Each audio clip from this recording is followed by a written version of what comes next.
Switching to Geico is a good idea, especially when you consider everything. First off, Geico makes it easy to switch. They have licensed agents available 24/7 online or over the phone. But if it's so easy, you might start thinking everything is easy, even big wave surfing. And it's not. It's actually quite difficult. Well, if you switch to Geico, you could save hundreds on car insurance. And you could keep saving by bundling your motorcycle, boat, and RV, plus your home or renter's insurance.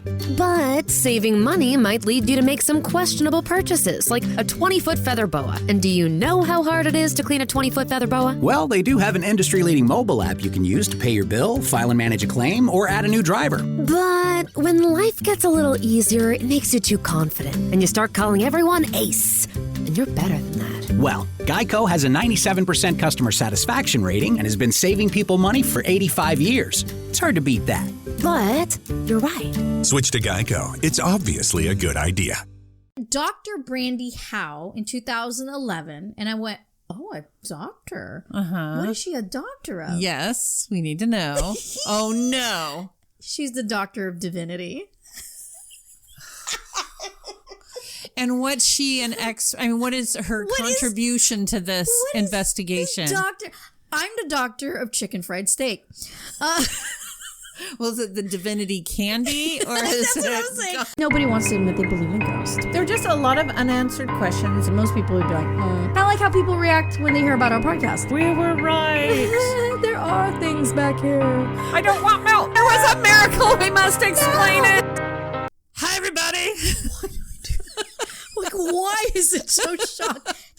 Okay. You know what? Kidding. You know what? I said hi, everybody, the way I meant to say it. I don't want Fred to show up. Is it Fred? It's Fred. It's Frank. Oh, Frank. And Frank talks like this. We didn't agree on Frank being another co-host. I'm not splitting the profits 3 ways, and that's what I'm saying. Okay, anyways. Okay, also, though, this is Paula. This is Elaine. And you're listening to Wait, What? And I guess Frank. Frank, on occasion, he's my imaginary boyfriend that goes all the way back to when my children were still at home and I had fresh from a divorce told them that was their new daddy, my imaginary boyfriend. And so that's right. It made sense at the time. I was coping with sad feelings. It's really good that we're off Monster because Paula. I know. I'm drinking a Pellegrino. Yeah. Essenza. That has nothing and in it. she gave me one too, and it's actually pretty delicious. They're really pretty good. I got them at Costco. Yeah. What are we? So wait, what? We are a fabulous comedy podcast, and we talk about anything that's weird. All things that make you say, wait, what? Odd and strange, because the Odd Squad's here. Hey, Odd Squad. Boop. Hey. Whoop, whoop. By the way, I really wanted to quickly bring up, because I was editing. Yeah. I am so sorry. I just went and had a rant. What was it? Not rant, but like when I get really excited, I was first of all, we both do this. I want to put that out there. Like because we were back and forth on like, oh, Elaine's duffel today. Oh, Paula brought hers. No, it wasn't the duffel bag. Okay. It was the fact that I was so super excited about my last topic that I like, you talked a little bit, but I was like, anyways, let me, and I'm just like, Lane, like, take a breath. I apologize. No, because in the same episode when I was doing my story, there were a couple times you made really good jokes. When I listened to it, I just kept talking. I thought, why am I not relating to Elaine? Like, that was funny when I said, if you want to weigh in, and I was talking about my 600-pound life, and you're like, oh, and I just kept on talking. No, but I felt the same way too. I'm like, that was a good joke, Paula, and I just like, But anyways, back to this fucking... Apparently we both had the same day, though. Okay, that we were just like... Which I might be doing because today... That's a good one. Not to pre-introduce, because we do have a couple topics to talk about, but today is going to be one of your favorites, you guys. Bagging on? Baggins. Or attacking Zach. Zach attacks. Zach attacks. Which is always fun. It's therapeutic. Oh, yeah. Yeah. I just don't think... Zach Bags. That's what I was calling him before. Zach Bags. Because I picture empty testicles. Yeah. Zach Bags. Zachary Douchemonger Bags. I like it. Oh, that's what his mama named him. And I did not have anything else to talk about. But what did... I was just thinking about like stuff that we saw this week. Oh, things we watch. We watch, remember? Oh my God, yeah, I do love talking about that. What did you watch this week? Well, I haven't watched it, but I can't wait to see that there's this new Zack Snyder Justice League. And apparently it's 4 fucking hours. Whoa. But I don't mind because, I mean, Jason Momoa, Henry Cavill, who you know is my... No, and Gal Gadot. Oh, really? The only person that I'm just kind of like about is Ben Affleck. He's in it. Ben Affleck. He's had such a rough time. I'm just not a fan. I feel like Ben Affleck is considered an actor because he hangs out with other actors. Mm-hmm. It's actually very fitting that he's Batman because Batman isn't a superhero. Batman's just rich that needs therapy. Oh, that's true. But everyone thinks he's a superhero because he hangs out with superheroes. And he has all the gadgets. No offense, I know there's Batman, but I don't think he's a superhero. I know Batman's the more popular but I just don't get it. I like Superman. I know he's a goody two-shoes, but he is hot. I think I've based my man off Superman. He's like my first crush. I love a good square jaw. I don't give a fuck. I don't care if it's not popular. That's just what I base it on. Mine is Jean-Luc Picard from Star Trek. He's a superhero in my book. Do you see? Yeah. It's like your first crush. Like, yeah. It's the same thing. Oh, God. I love him so much. I was just so, like, into that, like, broad shoulder, square jaw. Hello. Yeah. No, you have a type. I have a type. And also, I mean, I'm not fond of him in the Jennifer Garner situation. I'm taking sides. Oh, I know. No, I would be on Jennifer Garner's side. He's had problems with drinking. Yeah, drinking. I think he's cheated on her like multiple times. She's so sweet. I think she's a good mother and a nice person. She seems like a really She nice loves person. arugula, which I find pleasing. And she seems so real. Like she doesn't show up on Instagram fully made up all the time, and she like owns up to, and she dances goofy, and it's so cute. Yes. Like I love Reese Witherspoon. Don't get me wrong, I love me some Reese, but she's very perfect on social media for the most part. I wish she would be less perfect though. I know, because she's a great, which actually brings up my other thing is that my friend Debbie recommended a podcast called Don't Ask Tig, which we had talked about. Yes. Because we were above Don't Ask Tig for about 5 seconds. Yes. And I listened to it. It's so good. Is it about people she's never heard of, or is that something else? No, so she always has like a special guest. Like she had Reese Witherspoon on there. And she was delightful. Yeah. And she had all these people, but she gets questions from people. Oh. And they try to answer the questions as best they can. And then she has this section where she answers old questions from like 1940s, which is so funny because also it's like what kind of questions? Like there's this one guy that was like, I'm dating this girl and she's your typical flapper. And flapper. And she's like, I just want to marry a girl who, doesn't wear long skirts or something, and I know she just likes clothes all the time, and I want some woman with some gray matter between her ears, like super like would never fly today kind of thing. And then they give the advice, which it was just of course funny. And then they read the advice so that's what it is. It's like an advice column more or less, but in a show. And you can call in with your question or write to them. And sometimes it's serious, sometimes it's very frivolous, but it's really, really I want to good. write and be like, how do I make my podcast famous? It's called Wait What? It's called Wait What with 3 A's. I don't know. We beat you. Help in California. Yeah, we beat you in New Zealand. Just saying. Oh, no, yeah, but no, no animosity between us. Like, it's cool. So those are my recommendations. There was a little show she had for a while. Yeah. Where they would have famous people on who she had never heard of. And she would try to figure out who they were. She's so... I just love how dry she is. Yeah. She's good. It's just an art form. Like, I don't think a lot of people can be funny and dry like that. Yes. She's she's amazing. I really do love You really Tig. have to get her. Because otherwise it is a little awkward. Like if... That one thing with the stool, I don't know if you've ever seen that bit that she does. I don't think so. Look up Tig Notaro and stool. Okay. Fucking hilarious. Tig Notaro and stool. Yeah. All right. She did something on one of the late night shows. I can't even explain it. It's so wacky.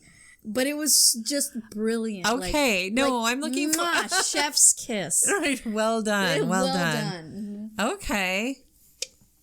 God, what have I been watching this week? Oh, there's this new series my sister got me into called Resident Alien. Oh, okay. And it's a comedy. Is it? Sci-fi. Oh. It's on Sci-Fi, but it's on the Hacker site too. Okay. But, oh God, I can never remember the actor's name. It's like a weird, like Tuydy or something. I don't know. Okay. But it's so good. It's really this good. alien. Okay, so the alien's flying to Earth. Mm-hmm. His whole job is to drop the payload and go back home because his species knows that humans are dangerous, and this thing he dropped was meant to kill every human on the planet. Nothing else, no dogs, no other animals, but all the humans would die. And it's like their problem solved. Wow. But he crashes. So he goes into this cabin in the wilderness. It's this tiny little town in Colorado.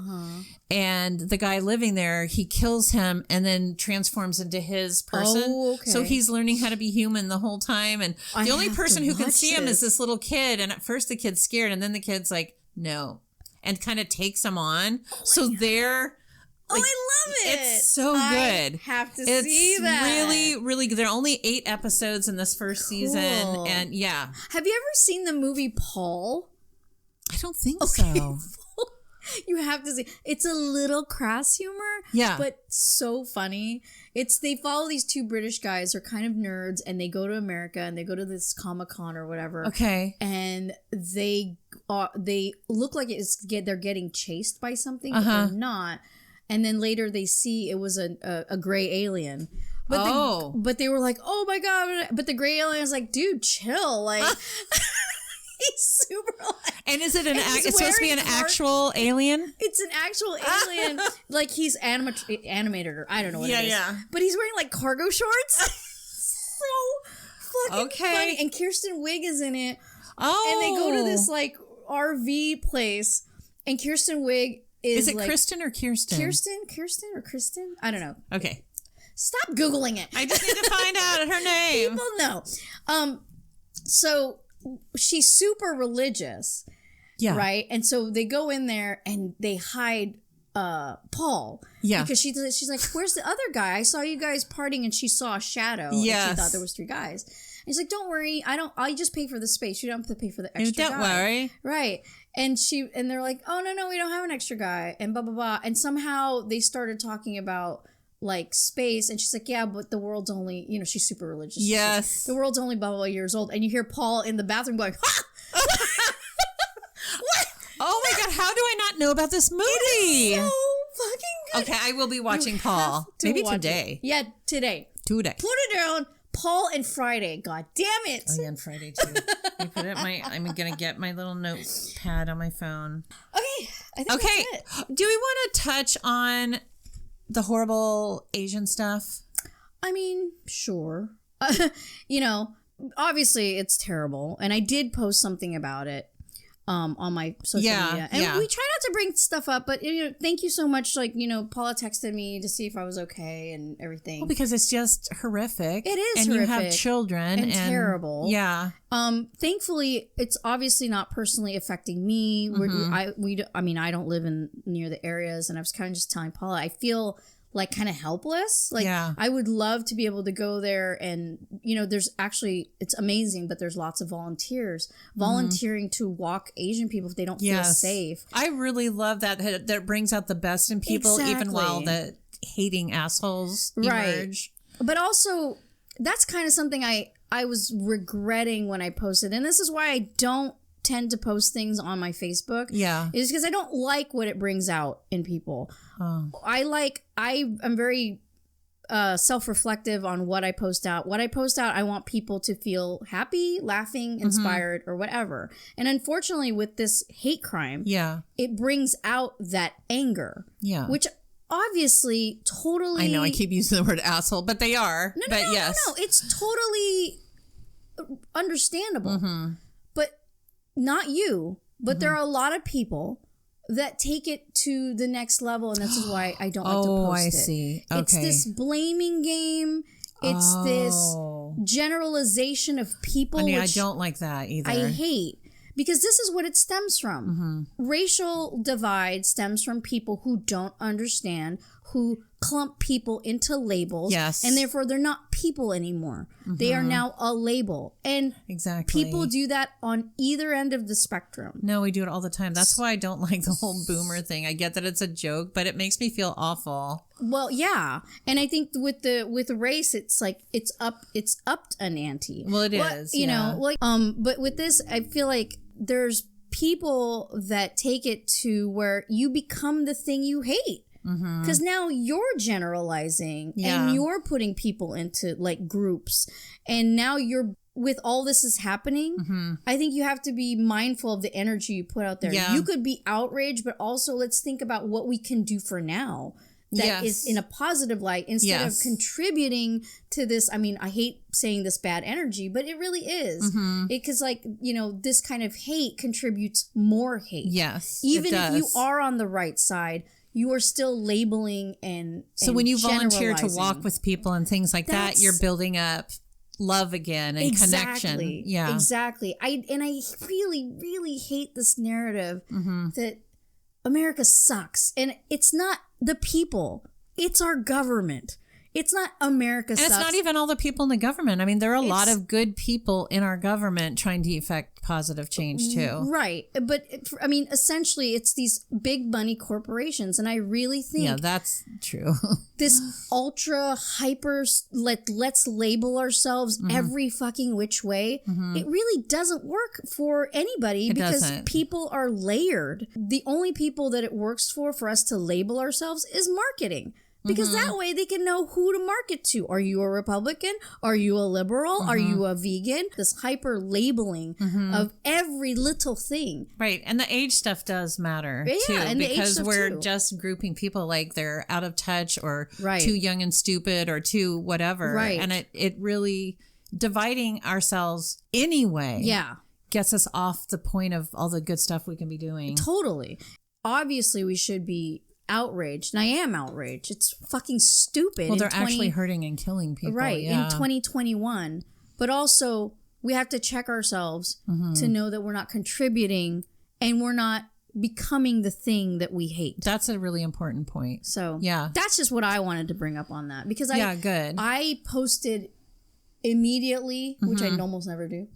It was in the morning, and I was like, what the fuck is going on? So were people commenting on your post? Yeah, and I had to hide them because I don't have the time. Oh, you did? Okay. Because it's, you know, whatever. If you believe what you want to believe and you think what you want to think, and that's fine, but not on my page. Just not on my page. Yeah. I left the comments that obviously were like, this is terrible or whatever. Yeah. But they're on both sides.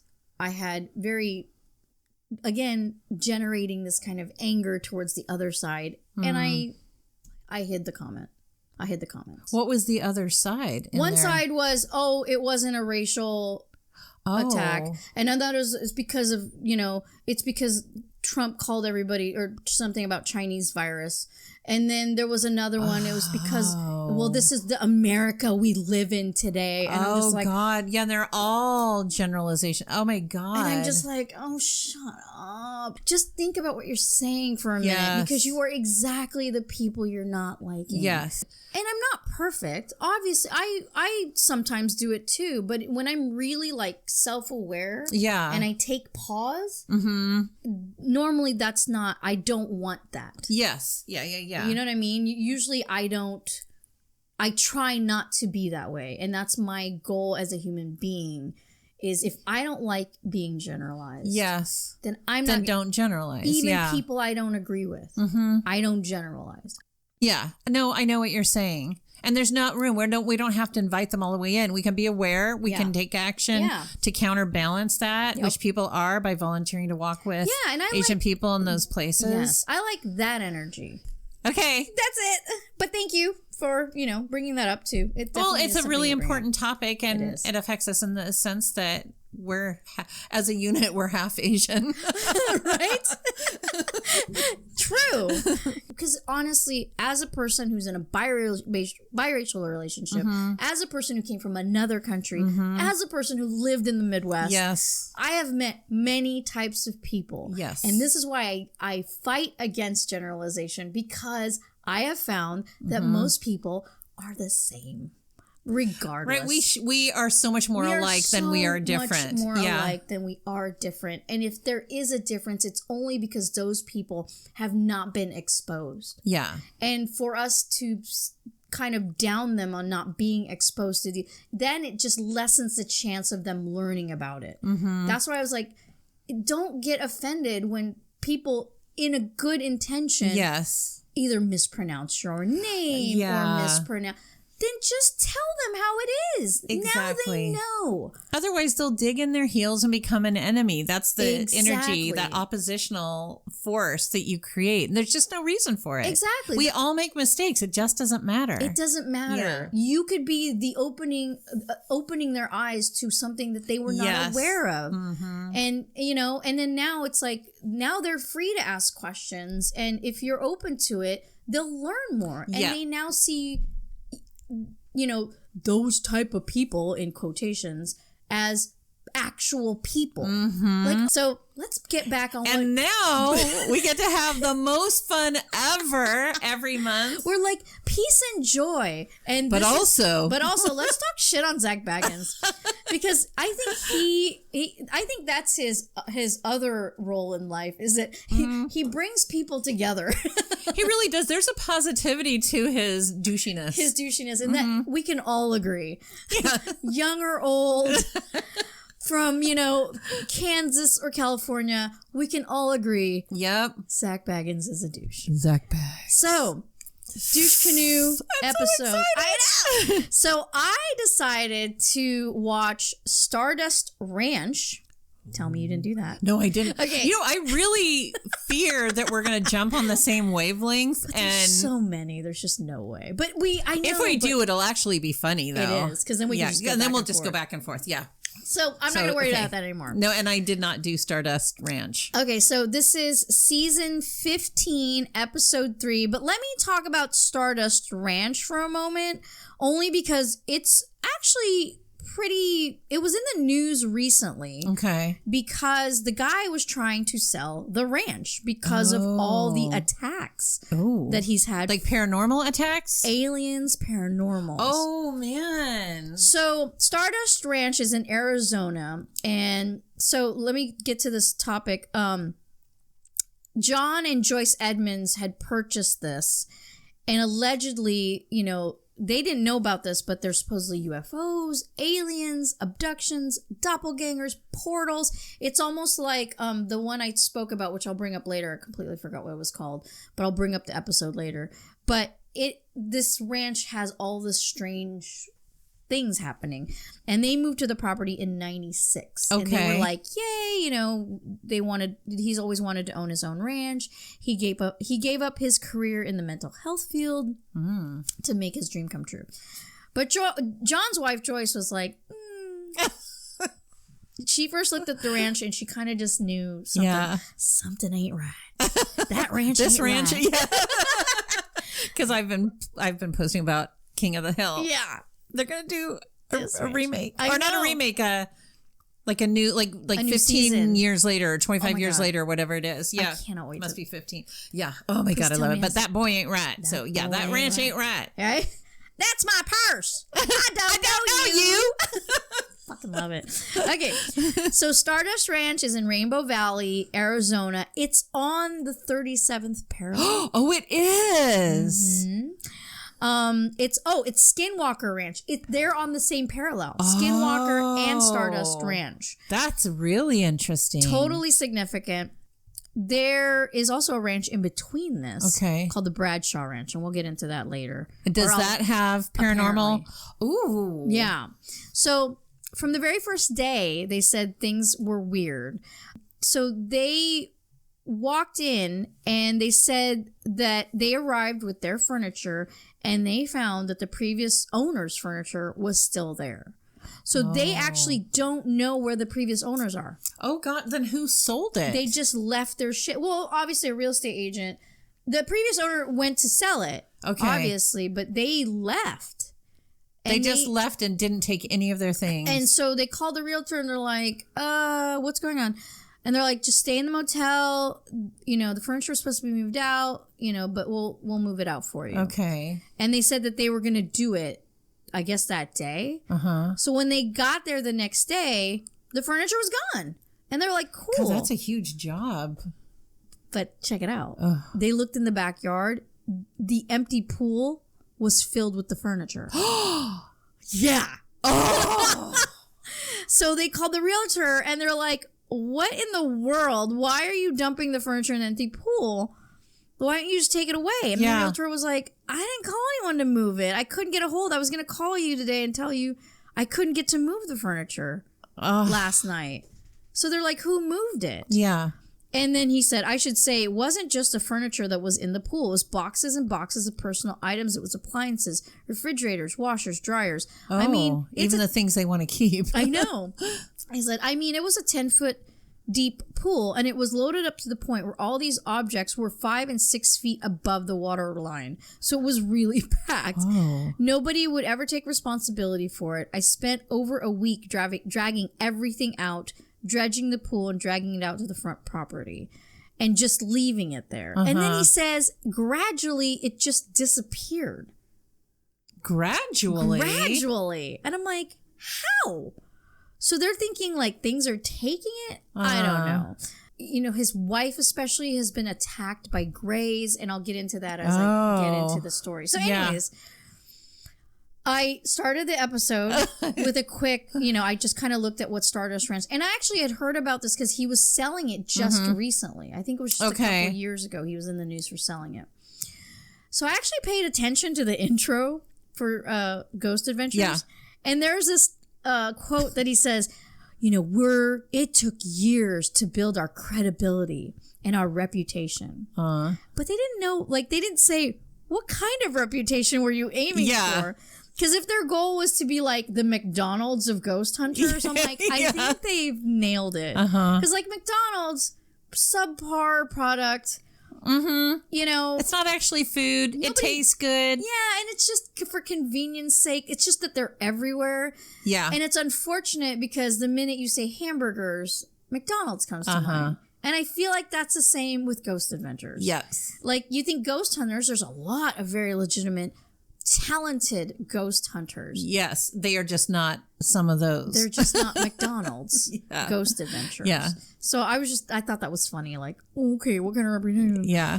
So Dave Schrader, in the very beginning, meets Zach. Dave Schrader, I guess, knows more about aliens than Zach does because, you know, he's just the expert on paranormal. Meets Zach Baggins in the middle of Arizona, and he gives kind of a rundown on Stardust Ranch and how it's similar to Skinwalker Ranch, which was episode 25, you guys, named Who the Hell is Mike? It was a really good episode. That's a good, It was a really... As soon as you said that, it takes me back. Who the hell is Mike? But I want to take pause and look at what Zach Baggins was wearing. In this season, it seems he has abandoned that kind of, it looks like a gel bottle ejaculated in his hair. Yeah.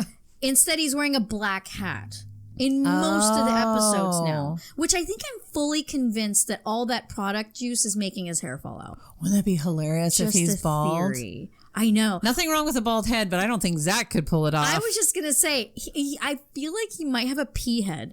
You know, like it cones out. Well, there's no brain cavity. Exactly. So it kind of like probably tapers off. The hair was the only thing making it look like his skull was round on top. Right, making it look full. He's wearing a black hat. The shirt is a gray button down that would look normal on most people. But again, on Zach, it just takes on this kind of like... car salesman, sexually frustrated car salesman. The sleeve, of course, is super tight at the bicep, giving the appearance that it's bigger than it actually is. I think that's just for you. I was just going to say, just for Come Paula. to me, Mr. Fuck Me Shoulders. But anyways, they start off with John's wife, who wants to remain anonymous, even though John is fully showing his face. Okay. John's wife has her voice. They also added the Gorgle voice they give you if you don't want to be identified. Yes, to disguise her. How can I get that job? I want to be the Gorgle voice. Anyways, she says she's terrified because she feels like she's going to die. And Zach, wanting to bring it back around to the paranormal, goes, have you ever used the name Jesus Christ to rebuke them? And she says, yeah. Like, where the fuck are you going with this? What's happening? And she's like, and he's like, I think it's an important question because he goes, does it work when you say it? And she's like, I mean, sometimes. And he goes, I just can't imagine an alien being affected by the word Jesus Christ. Okay, like, what are you driving at? Stop making it paranormal. This is not paranormal. Sometimes when I see an alien in the middle of the night, I say, Jesus fucking Christ.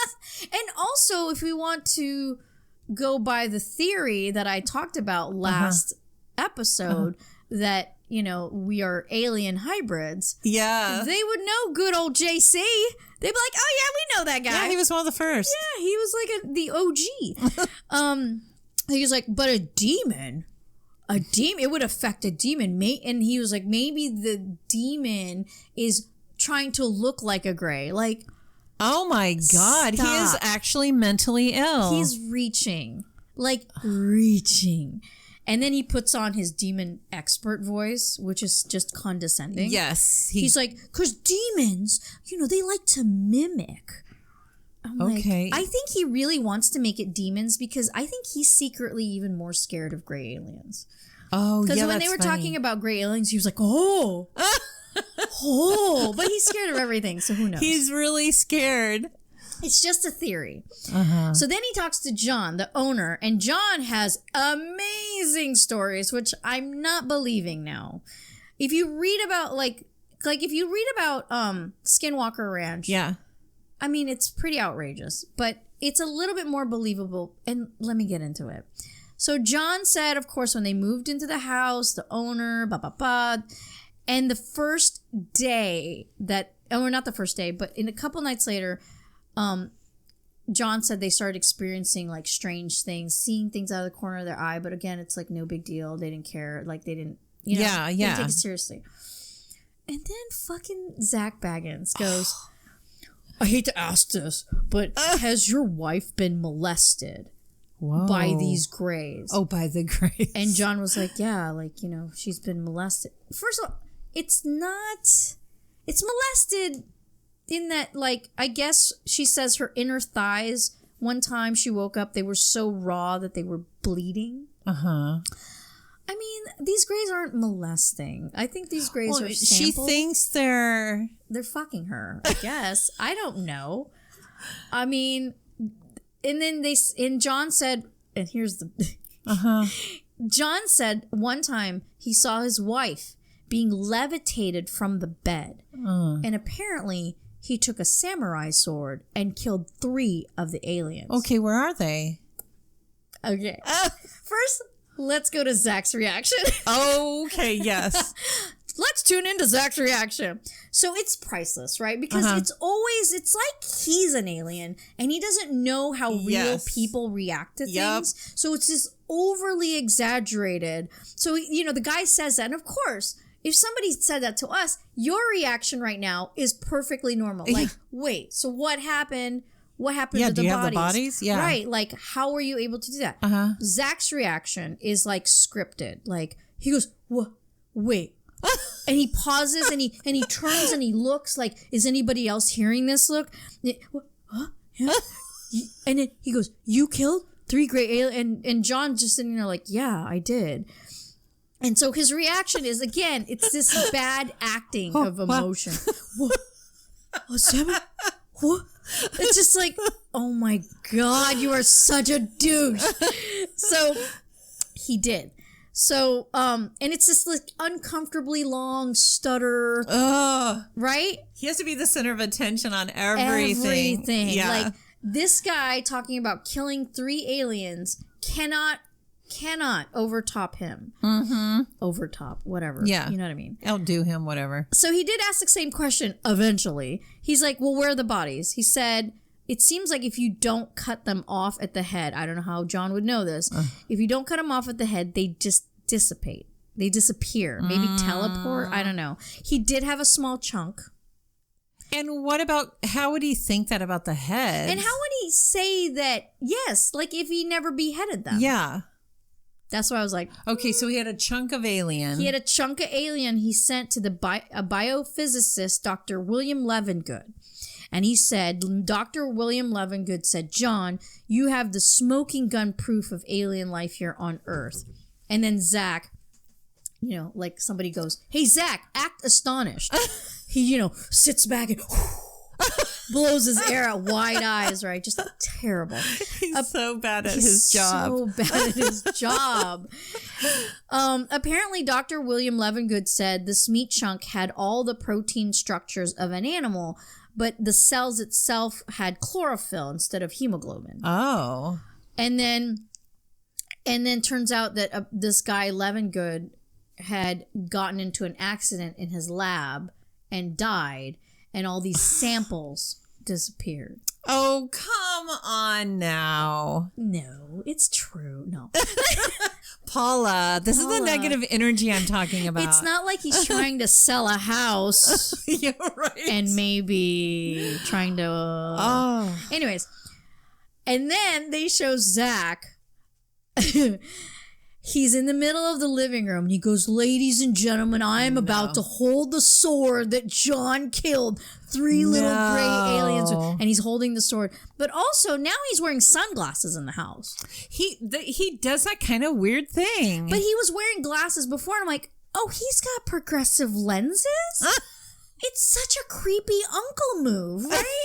Like, so now he has this, like, creepy car salesman uncle. Uh-huh. He's single. He does the finger shooting, finger guns. Yeah, everything that's wrong. He's like one of those guys that thinks they're charming when they go, "Milady." Have you ever met somebody?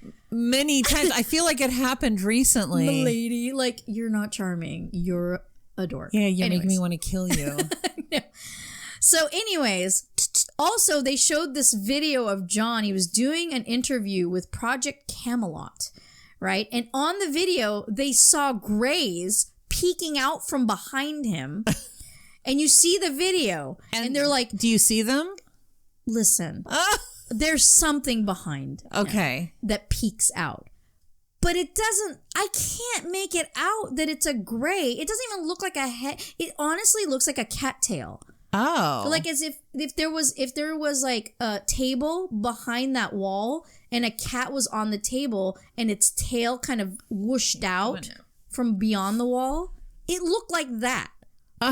But of course... And they're saying it's the gray. It's the grays. It's immediately the grays. And he goes, this is the first time in interview history that an alien has appeared during the interview. And I'm like, that is very first time top model history vibes. Yes it is. Right? For the very first time in top model history, it was Tyra peeking out. I mean, she does have that 5 head. Very alien. She does. And she talks about it openly. Yeah, she does have a 5 head. Also, horses have been mutilated, this one was pretty legit. He took pictures. The sides of his pen apparently were torn out as if the horses were trying to get out of the pen. Oh. The eyes were cut out. The tongue was cut out. Oh, God. No. And then one time he said a strange man came onto the property and claimed that he's the guy that kills all the monsters. Oh, and then that guy never came back again. They have people like that. Yeah, they'll show up as this new expert or witness. No. John experienced a strange man came on his property with a machete. Oh. And claimed that I'm the guy that kills the monsters. Oh, and that man never came back again? So, yeah, he said, I'm the guy that kills all the monsters. And then he disappeared. And also, he talked about Brillo men. Brillo men? Which is like, I'm thinking shadow people. He said he's seen them on the property where they almost look staticky. Remember we talked, that one girl wrote to us about static people? Yes, I do remember. And so he calls them Brillo men, where there's no distinguishing features, strange figures walking around. And apparently the Palo Verde nuclear plant is within the area. Oh. So they're also thinking that that's part of it, that, you know, a lot of nuclear plants are known to have a lot of aliens. And then Dave Schneider guy was like, maybe they're taking energy from it. And I'm just like, no, I'm thinking they do that like when we were testing the atomic bomb. They're like, what the fuck are these people? Are they going to kill us as with themselves? I mean, that's the thing. Yeah, if we blow up Earth, there's going to be shrapnel flying across the universe. Like, I don't think they're taking from our energy. Like, if they're technologically advanced to come here. Yeah, they're going to wait for PG&E to build a plant. They don't give a fuck. That's like they have an iPad. We have an Etch-a-Sketch. Like, calm down. Yeah. They don't need anything from us. And then there was this girl named Elizabeth August who apparently was a skeptic.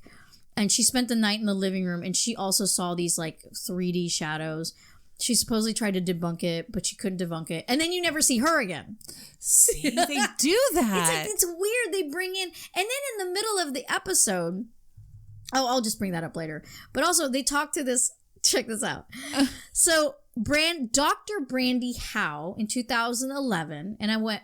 Oh, a doctor. What is she a doctor of? Yes, we need to know. Oh, no. She's the doctor of divinity.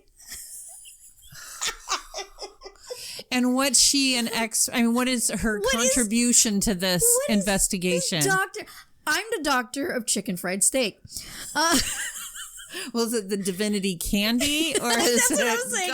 I could be a doctor of divinity candy. Or more. No, I'm more of an expert on Reese's peanut butter cups.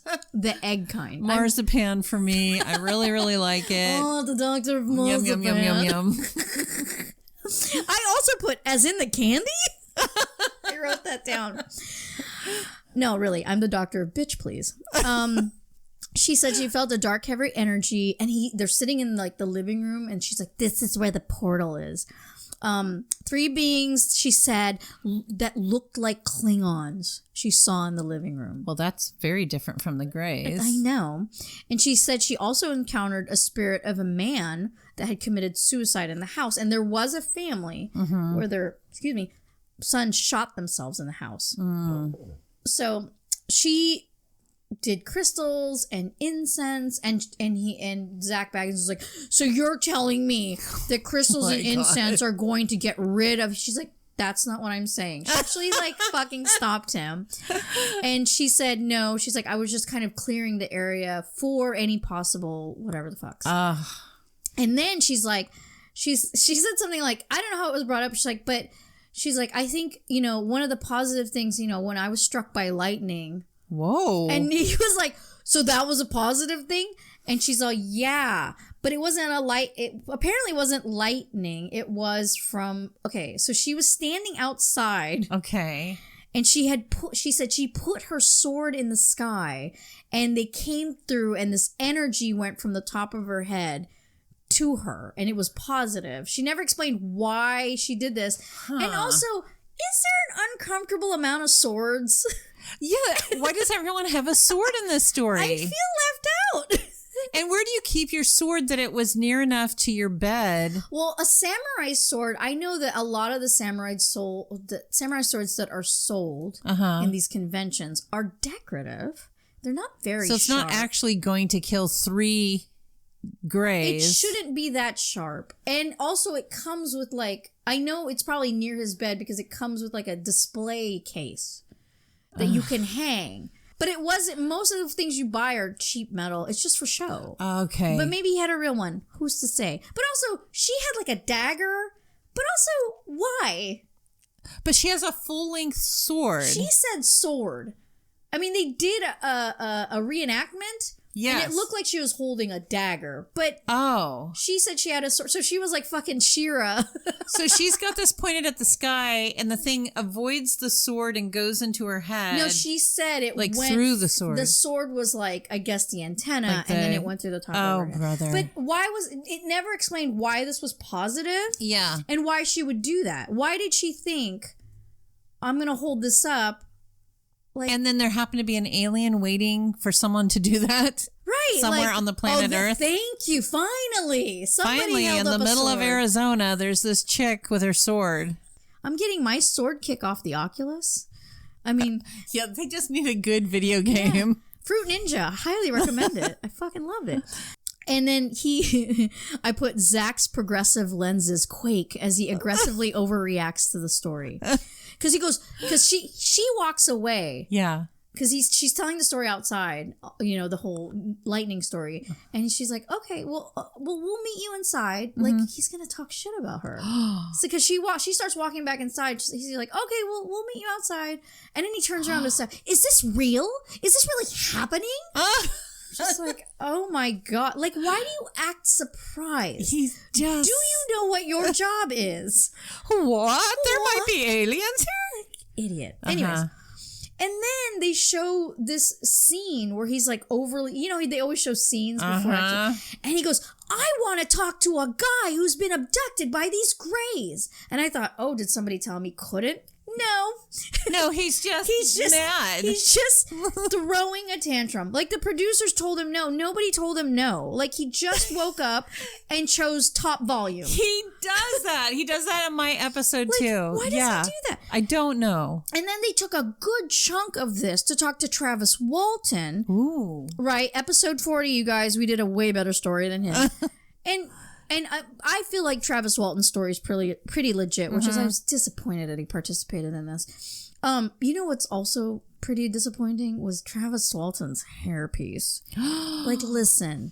No. It was a comb over. It looks like cotton candy. Oh, no. I mean, it feels like he's pulling from the extreme back left side of his head and pulling it. It's very like Trumpy. All I have left is this strip of hair. So I'm going to grow it 4 feet and cover it. Oh, it was super Trumpy. I'm like, just honestly, bald heads. Go bald. A confident man, whatever his hair, you might like have favorite looks, but a confident man is the thing. Go bald. If your please.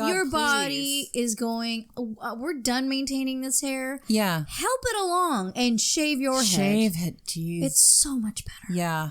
Anyways, I think it's distinguished. Look at Bruce Willis. He's still a handsome guy. Oh my God, or Jean-Luc Picard. I'll keep bringing him up. Right.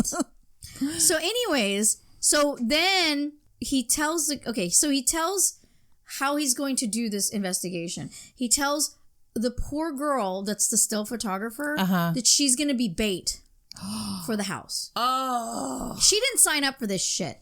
John, the guy that owns it, they were talking and they were like, yeah, she'll be good bait because she's a woman.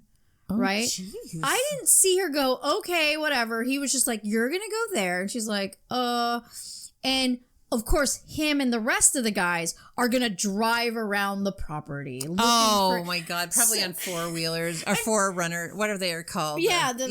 And it's funny because he's like, the only person that's going to be watching you is somebody that's in the little van. Is an ineffective, like probably can't get to you if there was danger. Oh. And Zach, I've noticed, is talking a lot with his hands in this episode. It's very Italian meets prayer hands. It's like Mussolini, Pharrell.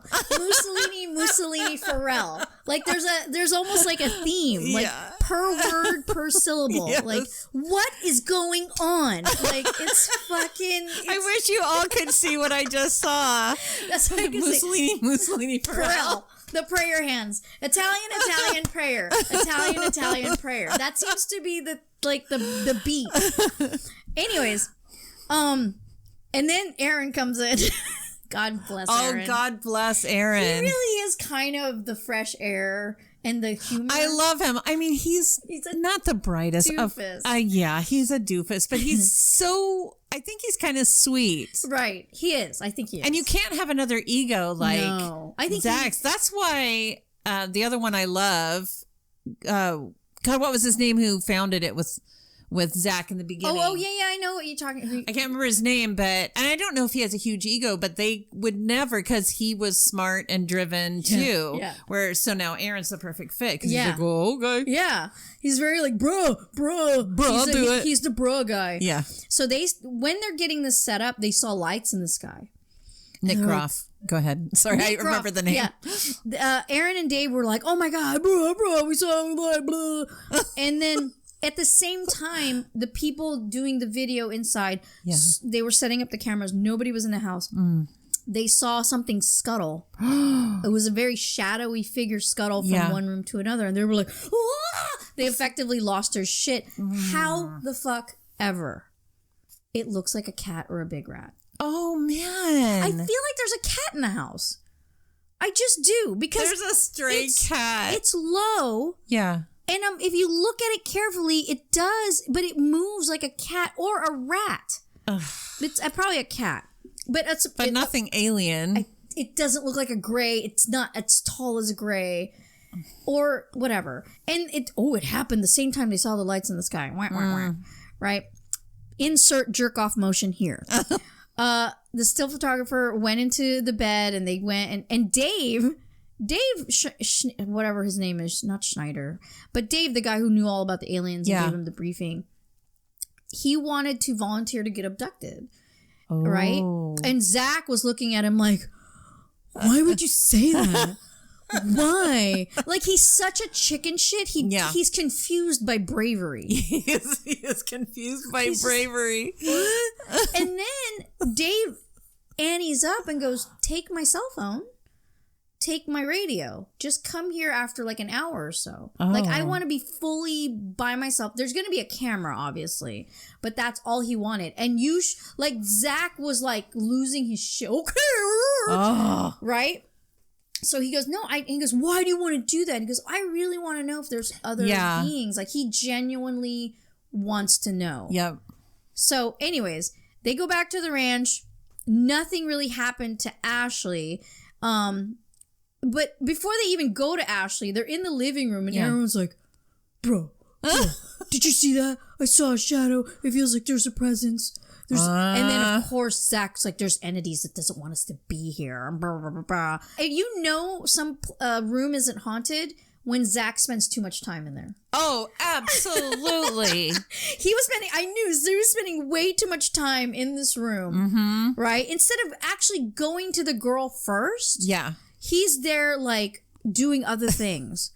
So, anyways, they start going around with the spirit box. Yeah. Right? And they hear a couple things. One, it says, look at the stars. And then, like, a laughter. And they were like, whoa! Right? Always collectively shitting their fucking pants. And if there was a spirit, you've scared him off, whatever. And he imitates the laugh. He's like, yeah, it said, look at the stars. And, oh.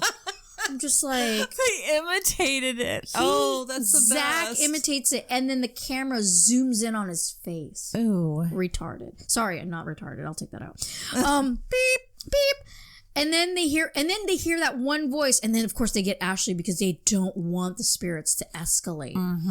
The minute it starts getting real, he's fucking out of there, right? Yes. He is truly a professional chicken shit. Yes. So they wake up Ashley and they ask her, like, did anything happen to you? She's like, you know what? Like, she actually went to sleep.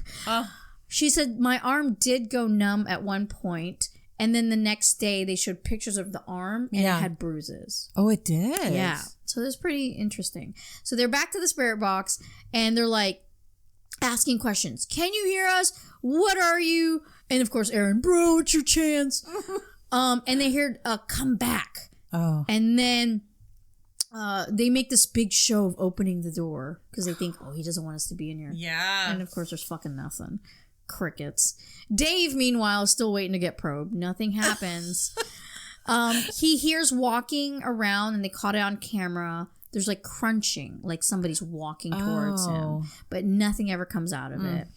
They did an infrasound experiment where the portal was located, and then they used an Ovulus V to contact it's like, yeah. What is this? What are these things? They have so many gadgets. It's a French and press. Some of them they seem surprised by.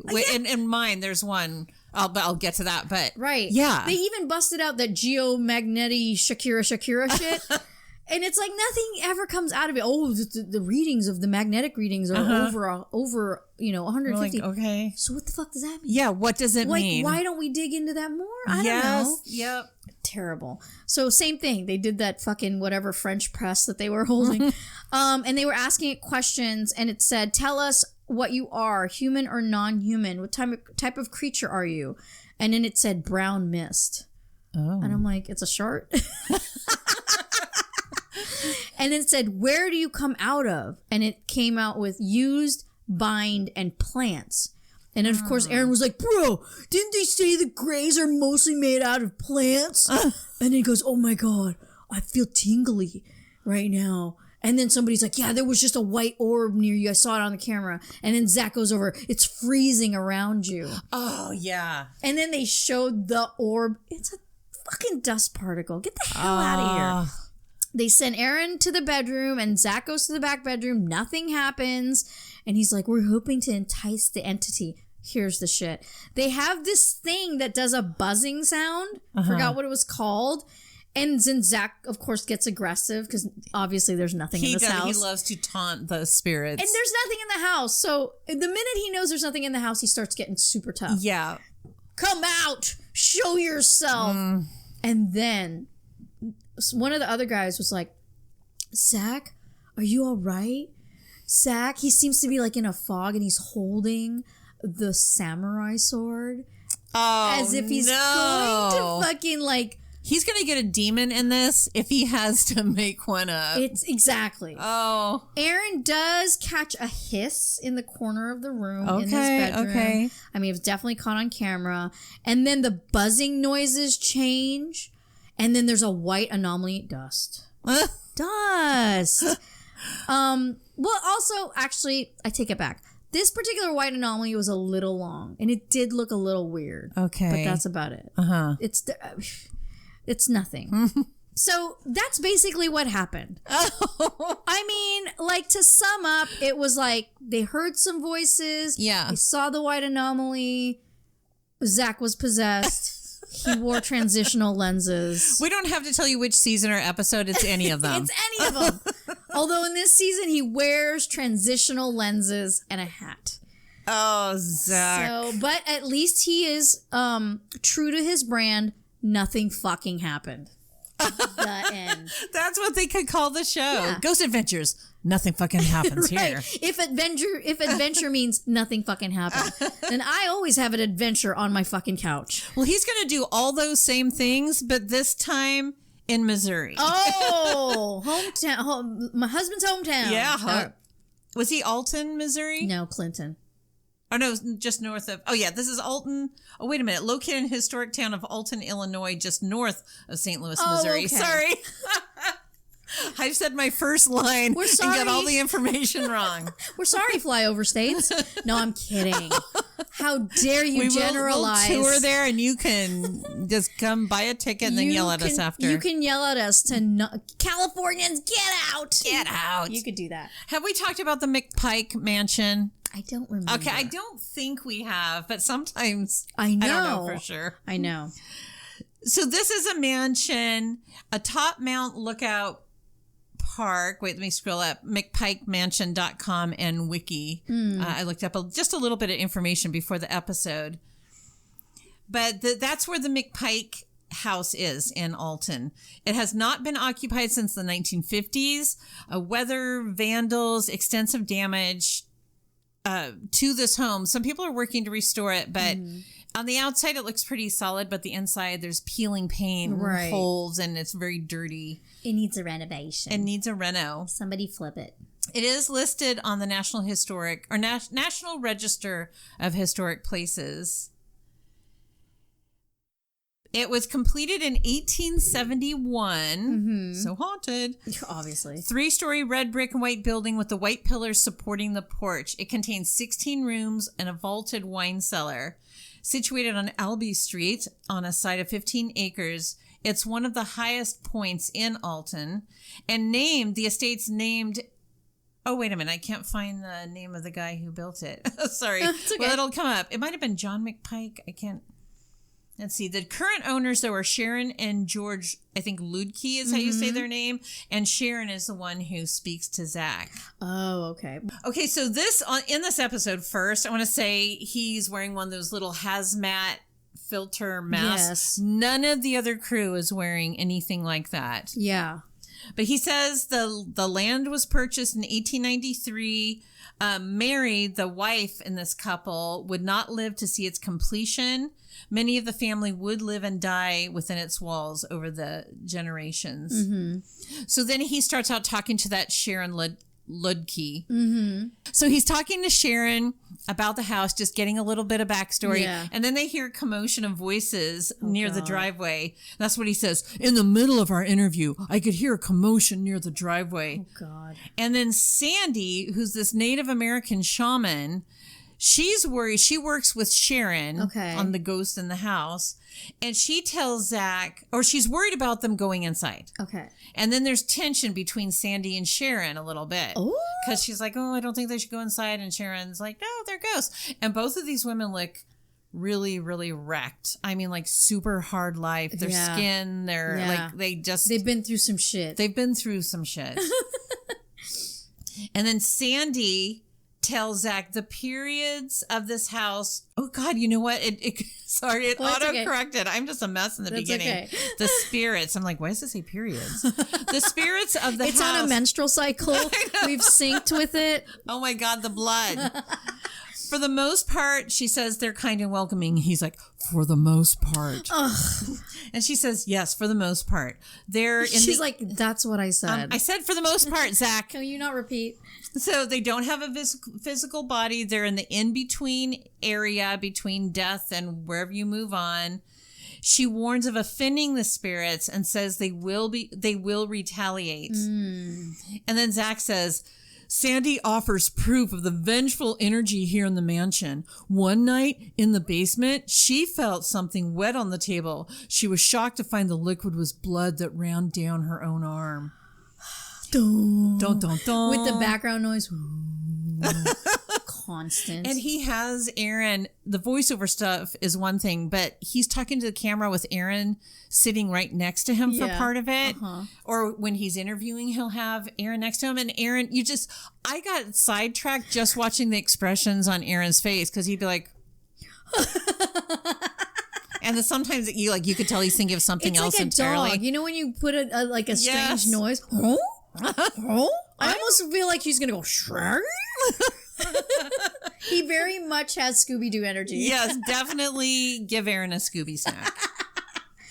So then they decide to stop interviewing and going inside. And it was kind of abrupt. Like they had planned to interview more and they're like, no, let's just go inside the house. Oh my God. We're done talking to you. They walk through the door and Zach goes, oh my God. Oh God, what? And it didn't show anything except that it was super run down. So in 1866, Sharon was saying, during the construction, Mary, the woman of the pair who built it, gave birth to a son who didn't live to 4 months old. And then the mother died within some months after that. So, I mean, the house... There's death. So it was during construction, but still related to this house because this is where they planned to live. And I already described the situation with the house, like the peeling paint, holes in walls, dirt everywhere. Oh yeah, and then so then they're inside all the way. Zach has that crazy mask on. Oh, he does. He has the hazmat gas mask. It's so awful. And then Aaron coughs, and Zach really absentmindedly is like, "You okay?" and Aaron's like, "Yeah." But then that turns into something, and Aaron's kind of funny because he gets bothered. Like the ghosts seem to target him a lot in the show. I think he almost manifests them. Yeah. Because he's so scared going in. He is the one who's always actually scared. Yeah. Like he doesn't put on a bravado. He is very scared. I mean, I think as scared as Zach is, but Zach always tries to hide it. And it's hilarious because at some point, I didn't hear Aaron say anything about his heart, but he must have said his heart was racing because Zach starts talking to the ghost and doing his taunting thing. He says, "Is somebody affecting Aaron's heart? I'm really torched up right now." Oh my God. And I was like, torched up? Is that a thing? Up? I know. He was so mad. Quit trying to say it and trying to make it a thing. No, I'm really torched up. But a second ago when Aaron coughed, he's like, "Oh, you okay?" He didn't care. He didn't get torched up over that. He just saw it like as an open door to be Susan Lucci again. Yes, I will win my daytime Emmy. Then a camera guy calls Zach over and they're excited about how cold it is in that area. Zach starts kind of pawing the guy's arm and saying how cold his arm is. What?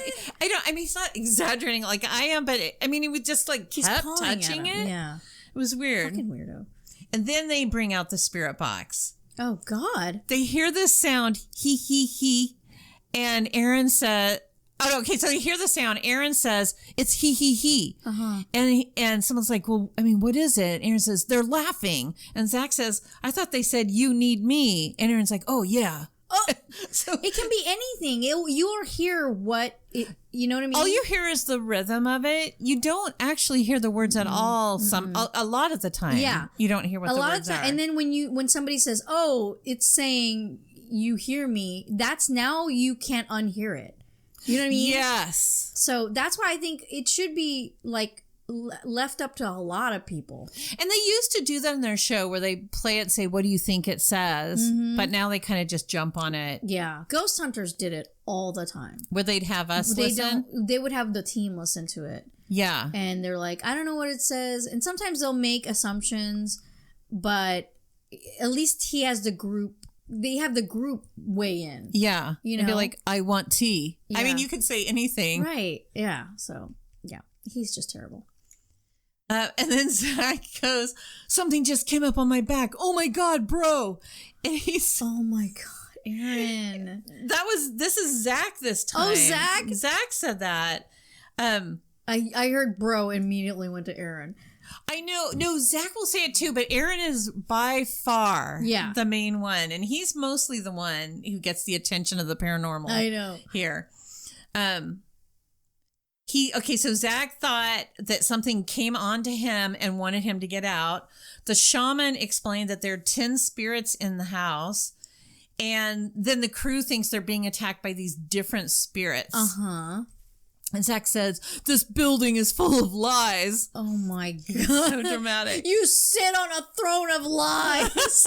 Like He's Zach. fucking elf. Yeah. Oh, yes. Yes. God. He says a darker force is there posing as a good spirit, but it's actually something more nefarious. So they go outside to regroup. Zach's talking to the owner and the shaman again and comes back to his crew saying, okay, they told me they just discovered a mysterious crypt. So they go on their paths leading from the house in the back. They take one of these long paths. Yeah. They get to a crypt that's broken up. There's no body inside. Zach is saying, the deeper we follow this path into the woods, the deeper my despair becomes. Oh my God. Oh my God. As they're walking on this path. Despair over what? Apparently approaching this crypt made him feel despair. Sad? I know, it was the weirdest thing. Are you like reassessing your life's choices? Is that why? I'm just so bad at this, man. I don't know how many more seasons they can keep us on. I just realized how terrible. What a terrible person I am now. I mean, I wasn't cute when I was young, and now I'm getting old and still look like a douchebag. Oh my. So there's a second crypt. Sharon's talking about that crypt never had a body in it since they found it, which they said they had just found it. Yeah. And then she said there was a child's crypt found in one piece, but also nothing inside.